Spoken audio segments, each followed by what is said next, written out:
The next item of business, which is a statement by Cabinet Secretary Michael Russell on reporting to Parliament on the coronavirus legislation. The Cabinet Secretary will take questions at the end of his statement. I would encourage all members who wish to ask a question of Mr Russell to press their request to speak buttons as soon as possible. And I call on Michael Russell. Thank you, Presiding Officer. Presiding Officer, since I made a statement in this chamber on our first report on the coronavirus legislation on the 9th of June, Scotland has progressed to and remains in Phase 3 of the route map. Major progress has been made in tackling coronavirus, but as last week's events clearly underlined, we are still required to show caution. The measures in the UK Coronavirus Act and the two Scottish Acts remain necessary because of the continuing severe public health and economic challenges posed by the pandemic, despite the significant progress that Scotland has made. Today, I have laid before Parliament the second report on the operation and continued necessity of the powers in both Scottish Acts and the UK Act, which covers the reporting period which ended on the 31st of July. Building on the first report published on the 9th of June, this includes provisions from the second Scottish Act, as well as information on SSIs, where their main purpose relates to coronavirus and where they are not made under the UK or Scottish Acts. This follows the amendment during the second bill process, originally proposed by Adam Tompkins and reflecting the views of the DPLR committee. As a result of that amendment, we now report on a total of 32 SSIs. In preparing the second report, we have also fulfilled the requirement to take account of available information about, and I quote from the Act, the nature and the number of incidents of domestic abuse occurring during the reporting period. This reflects an important amendment brought forward by Pauline McNeill to help inform the approach taken to domestic abuse during the outbreak, also as part of the second Scottish Bill. Overall, this second report forms a crucial part of our coronavirus strategy, demonstrating that accountability is integral to our efforts to suppress the virus. Today's report shows, I believe, that the powers available to ministers have been used proportionately, and crucially, they have not been used unless it has been judged necessary to do so. That means that whilst in some cases powers have not been commenced, as there has been no need to do so, in others we have commenced powers but have not proceeded to use them. That should not be a surprise. The legislation was intended to be enabling, so that we could respond to the virus across all its many and varied impacts with speed, determination, with all necessary tools to hand. In preparing this report, we have again sought to maintain a proportionate approach and have avoided placing undue pressure on those who are priorities properly to preserve lives. We have also, as we did in our first report, provided detail over and above the reporting requirements set out in the Scottish Acts on the operation of the powers where we think that would be helpful. Presiding Officer, since our first report was published, we've continued to develop and refine our data collection and monitoring process. For example, we've issued further surveys to establish the extent of the operation of the powers at a local level for the powers under the UK Act relating to local authority needs assessments. In the report, we have also included information on rights and equality impacts. This is key to ensuring that human rights are respected, protected and fulfilled, and equality objectives are achieved. We've also sought to include information, where possible, on how the impact of the legislation on those with protected characteristics has been taken into account. We will continue to work to consider carefully recommendations and best practice coming from the work that is being undertaken by the Parliament, stakeholders and others to ensure that human rights, children's rights and equality are protected at this time. I hope this report also indicates clearly the positive benefits of some of the key elements in the emergency legislation. For example, there is information on provisions which have allowed for the effective use of technology to deliver essential public services, such as those relating to courts and tribunals, and the conduct of business by electronic means, which have enabled 3 criminal summary trials to be held virtually in a reporting period. The use of electronic signatures and digital transmission of documents, which have enabled swift process changes which are necessary to operate court services efficiently. Similar benefits relating to the use of technology have also been demonstrable in the use of the powers for licensing and land registration.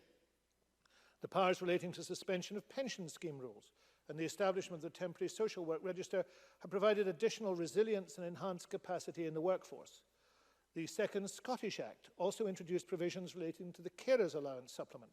At the end of June, payment was made successfully to approximately 83,000 unpaid carers. We are now 2/3 of the way through the lifespan of the Scottish Acts, and there is considerable interest from stakeholders regarding the possible extension of the Scottish Acts beyond their current expiry point on the 30th of September. We're giving very careful consideration to the details of such an extension.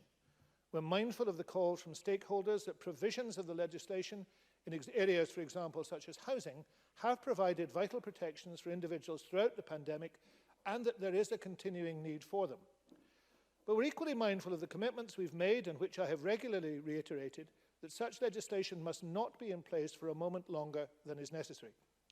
On the overall question, I can now confirm that before the end of this month we will lay regulations which will, with Parliament's agreement, seek to extend the Scottish Acts from the 30th of September 2020 to the 31st of March 2021. However, we will also lay at the same time regulations which will expire certain provisions within the legislation which we deem are no longer needed. That will mean that some provisions now in place will not be extended. Work continues in order to arrive at a final position on these matters, and I will return to the Parliament in due course with recommendations.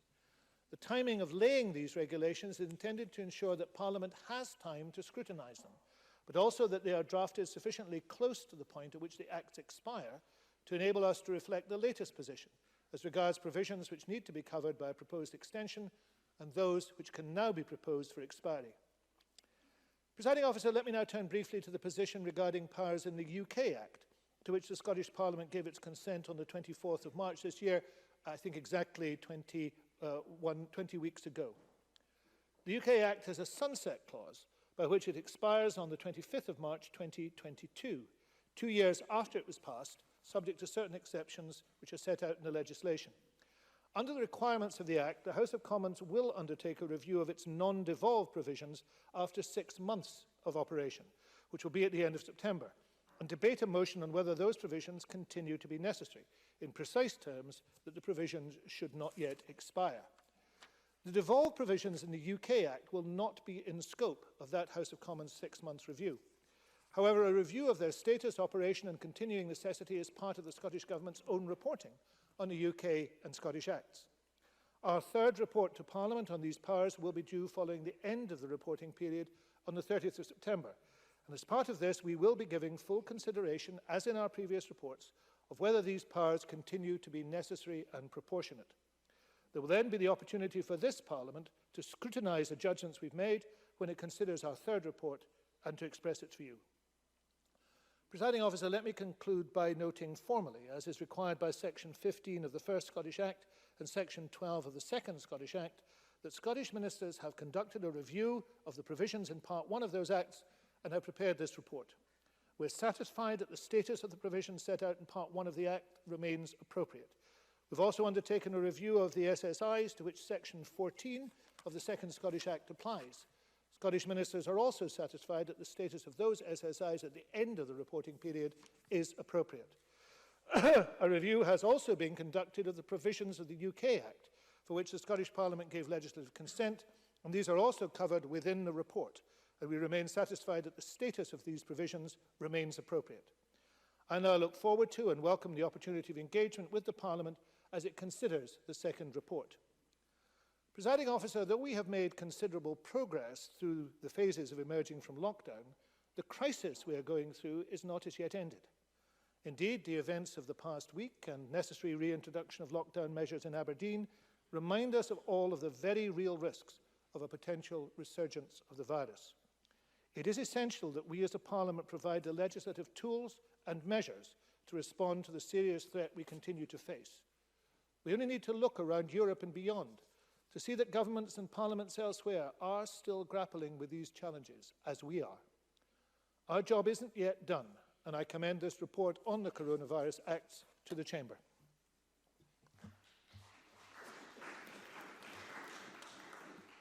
Thank you very much. The Cabinet Secretary will now take questions. The first from Murdo Fraser, who's joining us remotely, to be followed by Alec Rowley. Murdo Fraser. Thank you, Presiding Officer, and can I thank the Cabinet Secretary for advance sight of his statement. When the emergency coronavirus measures were introduced, it was understood these would be temporary and would only last as long as was necessary. Today, the Cabinet Secretary has told us the Scottish Government intends to extend these by 6 months from the end of September. Given the ongoing threat of COVID-19, that will not come as a surprise and is a measure we would support. But I hope the Scottish Government will go as far as it can in removing restrictions which are no longer necessary. And I look forward to hearing more from the Scottish Government about this in coming days. The ongoing serious nature of the COVID-19 pandemic also highlights the need for individual responsibility when it comes to compliance with regulations. And in that respect, I have two questions for the Cabinet Secretary. Firstly, is he able to give us an update as to how many penalty notices have been issued by the police for breach of the coronavirus regulations? And secondly, I have been advised by constituents that in many cases the police are not issuing penalty notices despite there being flagrant breaches of the regulations by individuals. Has the Scottish Government had any discussions with Police Scotland about the circumstances in which penalty notices will be issued, as opposed simply warnings being given to the individuals involved? Cabinet Secretary. Can I thank Murdo Fraser for his question and for his indication of support for the renewal of the necessary provisions within the Act. And I think that word is very important, and I'm glad that he also agrees with that. This is not, and I've made that clear, a blanket proposal for renewal. There will need to be a very serious consideration of items that may not be renewed, as well as items that are renewed, and I look forward to that discussion with his committee, because I think his committee is likely to be one that will take some of these issues forward. In terms of the operation of the Act and the role of the police, Police Scotland has been confident and has said publicly that to date compliance with the regulations has generally been good. Enforcement is for Police Scotland, and I think we'd agree with that, a last resort, where engagement, explanation and encouragement, and those 4 E's are very important, those things have failed, and they lead to the final E, which is enforcement. And the Chief Constable has made it clear, and has made it clear from the outset, it's important that the tone and style of policing reflects the need for positive engagement. Now, in terms of the statistics, between the 27th of March and the 21st of July, Police Scotland made 61,593 interventions, the majority of which, that's 94% of which, were dispersals when either informed or instructed. In other words, people were warned as to their behaviour and took that warning. Of the remaining 6%, 3,310 fixed penalty notices were issued, 349 were dispersed using reasonable force, and 268 arrests were made. Now, the number of interventions has gradually fallen. The peak was in the week ending the 10th of May at 9,778, and it dropped in the week ending 19th July, the last week in this reporting period, which we have full statistics, to 42. I would entirely agree with Murdo Fraser that enforcement is essential if there is no other means of going forward. But we've seen proportionate policing, we've seen effective policing, and we've seen the numbers come down, both as the regulations change, but also people have wished to meet what is required. And that is the bedrock of making sure that we stay safe. Thank you. Alec Rowley to be followed by Andy Weyman.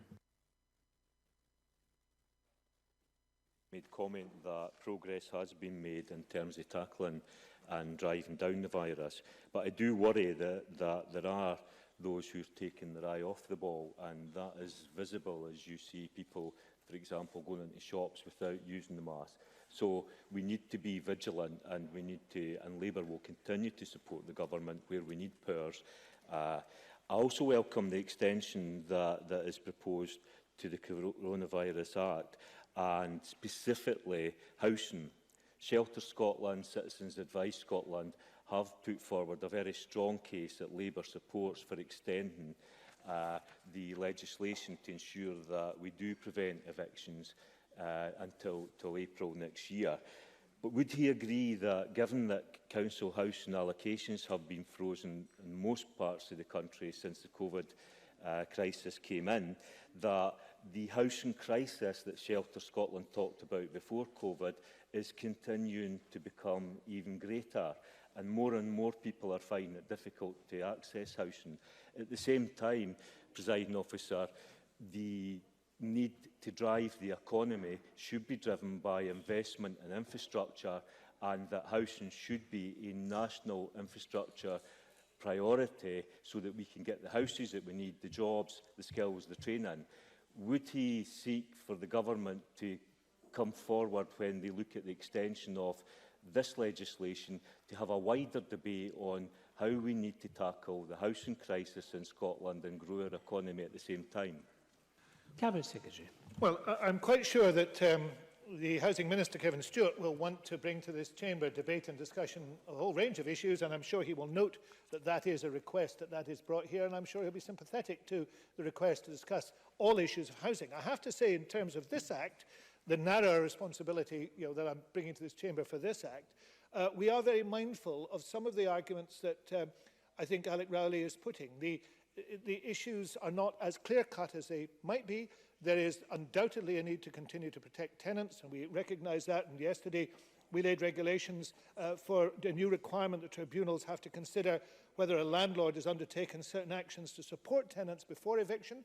So we're taking actions out with and in top of the bill. But also I recognise from representations from the Housing Association in my own area, issues about allocation, which have not been able to be addressed because of the lockdown and because of issues in terms of how housing associations, for example, operate. So there are some complicated issues in here. But I know that Kevin Stewart will want to bring forward proposals as part of the renewal that meet need, that meet demand, but they're not the only issues that are relevant to housing at the moment, and I'm sure that he will take account of that from Alec Rowley. Andy Whiteman, to be followed by Alec Cole-Hamilton.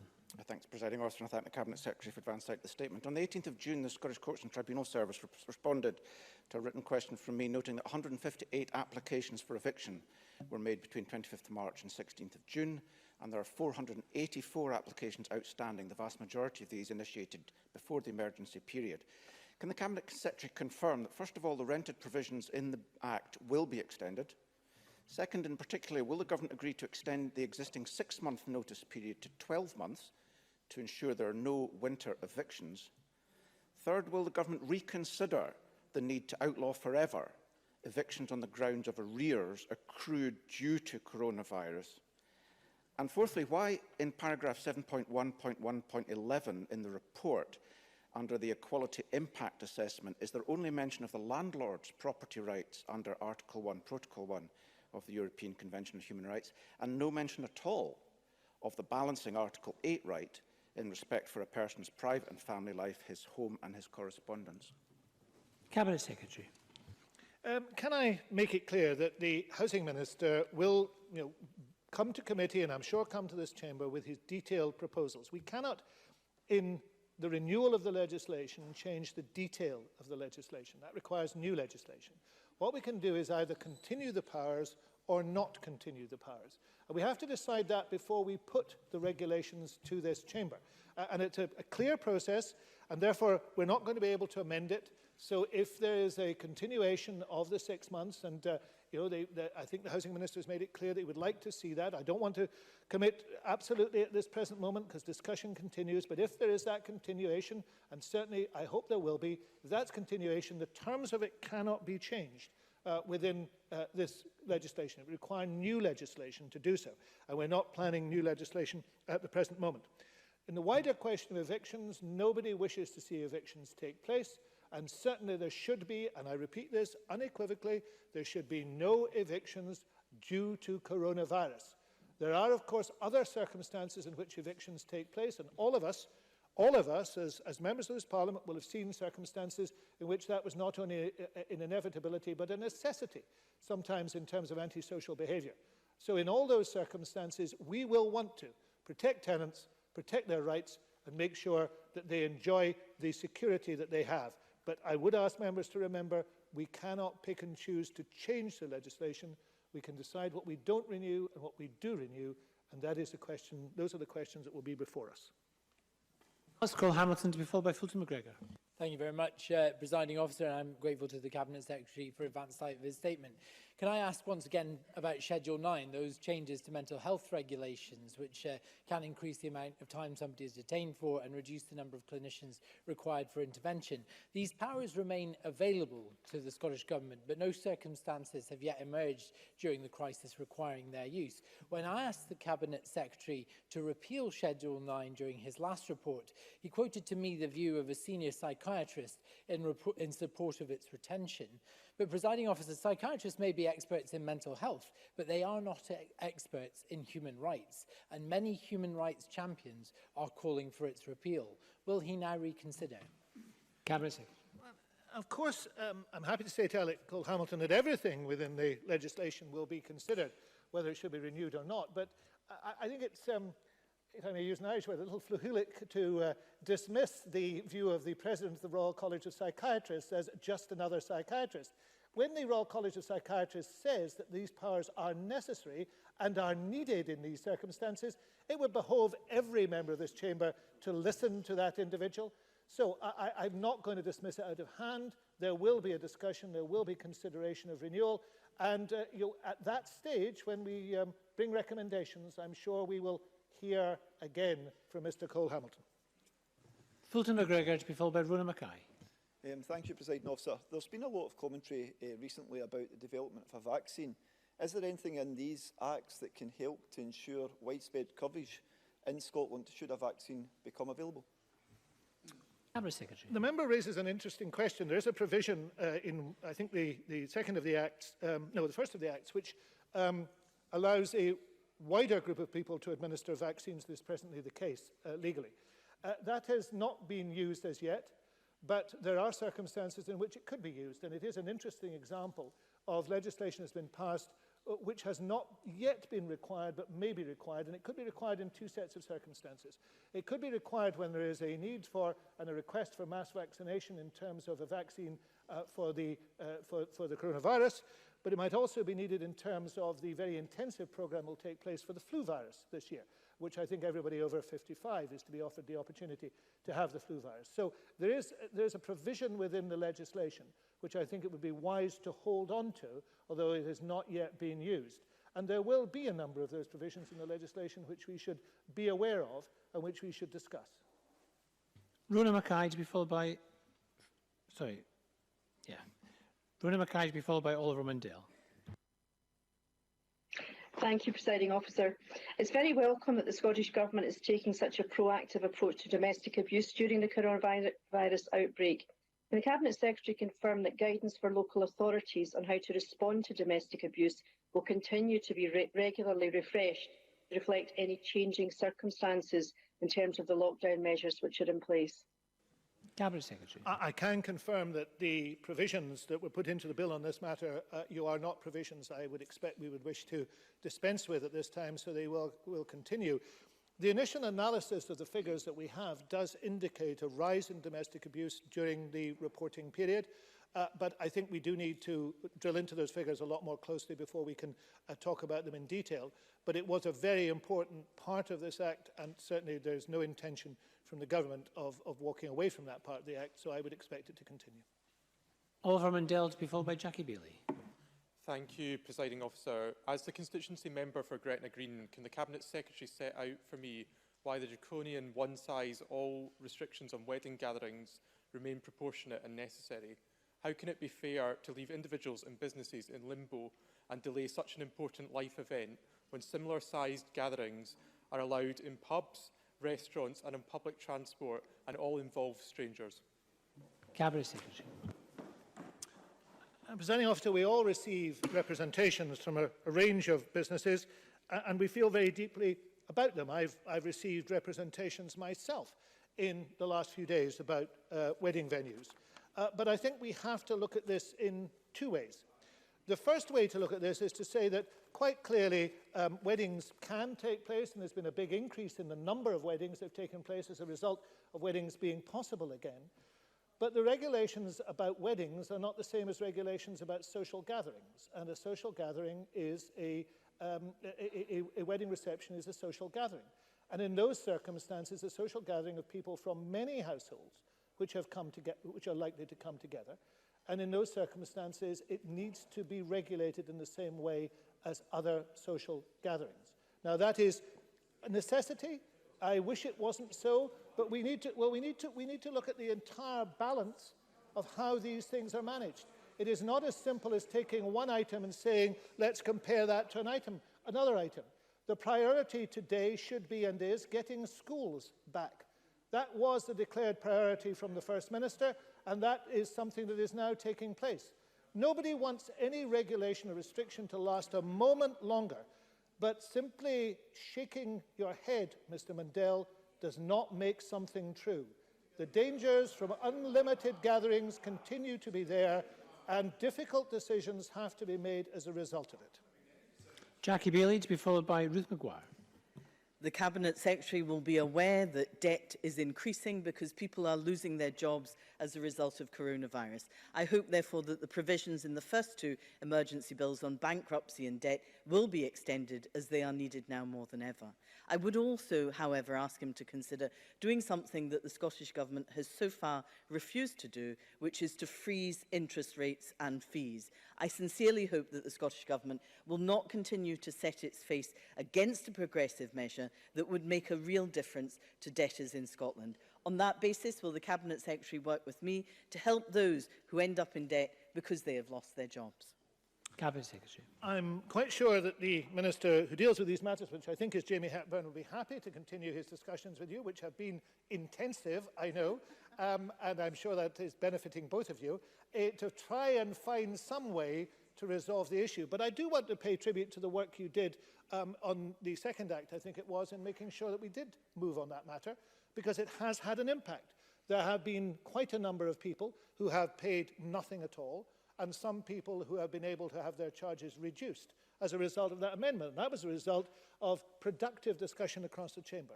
I'm quite certain that you will want to have a discussion with Jamie Hepburn. It will not be possible, as I say, to change this, because the acts will be renewed, items are either renewed or taken out of the Act, but the potential for other action, I'm sure, is still there. Ruth Maguire, to be followed by Adam Tompkins. Presiding Officer, can I ask the Cabinet Secretary to say some more about what engagement the Scottish Government will have with external bodies, perhaps particularly equalities and human rights bodies, to inform decisions around which provisions in the coronavirus bills will be renewed and which will expire? Cabinet Secretary. The timescale for the renewal is clearly tight, but as I indicated in my statement, we want to make sure that we bring forward proposals as close to that timescale as possible, so that we can be as active as possible in terms of making changes. But within that, I would want to see both the government and the committees of this Parliament engaging with others to see what their view is on these matters. And certainly people who feel that they should now be able to open premises which are not open should be part of that process. Human rights bodies should be part of that process. There should be as much as possible in terms of consultation, because people are being asked to observe these regulations, and therefore we want them to be engaged in the setting of these regulations or their renewal. Adam Tompkins, before by John Mason. Thank you, Presiding Officer. The Cabinet Secretary said in his statement that powers have been used proportionately. So in the light of that, can I ask, how is it proportionate that gyms are not to open in Scotland until the middle of September, some 2 months after they opened south of the border, when no COVID clusters have been traced to transmission in a gym? How is that a proportionate use of power? Let me make it clear that the First Minister, in reporting, as she does, regularly to this chamber, addresses those questions. And I seem to remember on the last occasion she addressed it, she made it clear that if evidence was brought forward, and we were always looking for evidence that allowed an earlier opening and an earlier safe opening, it would be considered.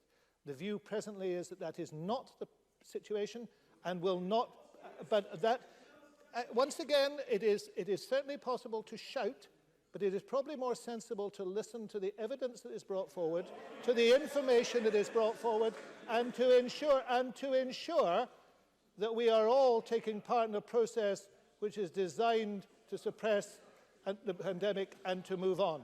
And if all that people can do, members can do, is shout, then they're not listening to evidence and they're not thinking of all the fellow citizens who are involved. John Mason, to be followed by Monica Lennon. Thank you very much. Cabinet Secretary, quarantine after foreign travel has been quite a contentious issue. Can you make any comment about these restrictions continuing and the question of which countries are included or excluded? Cabinet Secretary. This is obviously considered very closely on a four-countries basis. The evidence comes and is considered, and the evidence comes from two sources. But in these circumstances, we would always, in the end,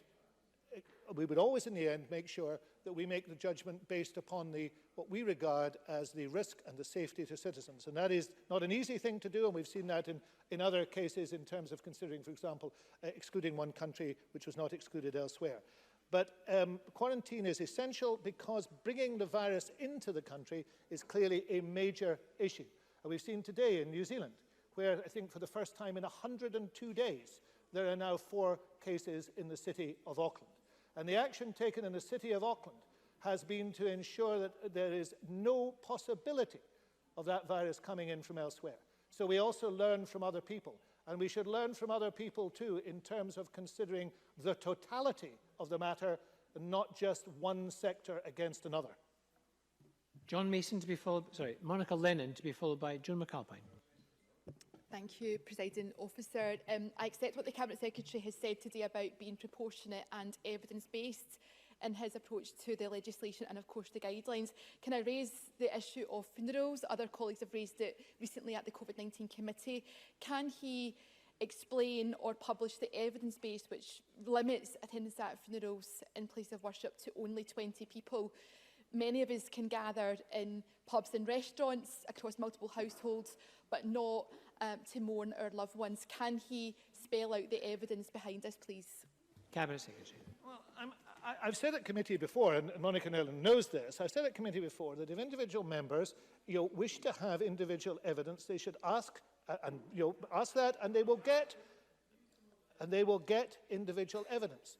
But there is the overall balance of risk and the judgment reached after a great deal of consideration as to what the balance should be. It is not simply saying there's one sector, there's another sector, let's look at the two of them. It is trying to make sure that there is a balance struck and that safety is preserved by making sure, for example, that the R number is kept as low as possible.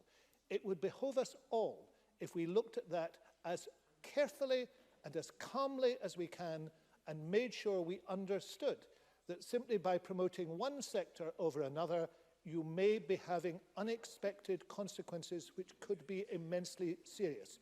And let's try and do that in the way that we started to do it when this process started, because that was a way that led to success. We should continue with that success. Joan McAlpine. Thank you, Presiding Officer. Paragraph 7.1.3.9 of the report concerns aspects of the legislation affecting vulnerable adults and the powers given to local authorities to provide services without involving the views of the vulnerable adult, their guardian, welfare attorney or intervener. Can the Cabinet Secretary reassure us that the purpose of this power is only to keep the individual safe, and given the human rights implication of this restriction on people with a protected characteristic, can I ask the Cabinet Secretary if stakeholders will be engaged with in order to understand the impact of these provisions going forward? Cabinet Secretary. Those particular provisions, like the provisions that Alec Cole-Hamilton mentioned, are kept under constant review, and it is very important that we listen to the practitioners and those who are involved in these issues themselves as we come to judgments on them. I can confirm to the member that we will consider very carefully whether these items need to be renewed. We will also consider carefully to ensure that people who are involved in this issue, whether they are service users or whether they are practitioners, are involved in the discussion of what should happen next. Thank you very much. That concludes this parliamentary statement. We're just in a short pause while we change seats and move on to the next item of business.